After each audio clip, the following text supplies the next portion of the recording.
everyone, I'm Radio Matt, and this is Reviews of the Nerds. Today, I'm reviewing Season 1 of Star Trek Strange New Worlds. Strange New Worlds is the 11th Star Trek series, and one that follows an Enterprise captained by Christopher Pike, played by Anson Mount.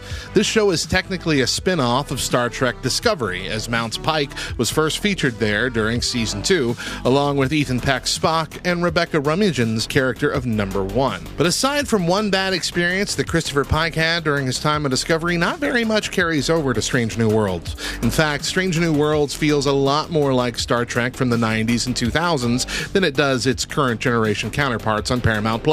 And I must say, it feels like Star Trek is supposed to feel.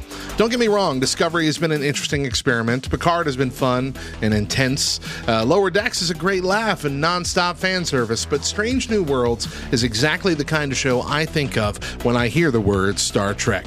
It's bright, vibrant, and feels accurate for its spot in the timeline.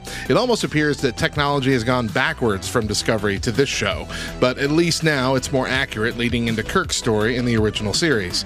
The episodes are less about giant overarching storylines and more one-off adventures, with just a few threads that continue on.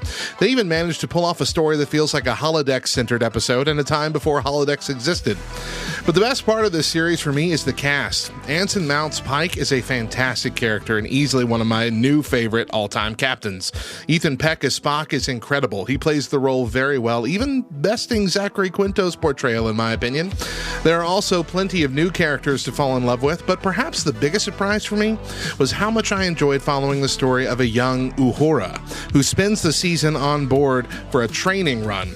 Celia Rose Gooding does a fantastic job developing the backstory of the Uhura character, as well as expressing her inability to decide if Starfleet is where she belongs. The show also feels more like classic Trek in the way it delivers the moral of the story. It feels less heavy-handed, even less politically inclined, and more universal.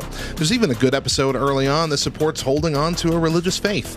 Honestly, I could go on a while about why I love this show. The only thing I disliked was that the season is only 10 episodes long.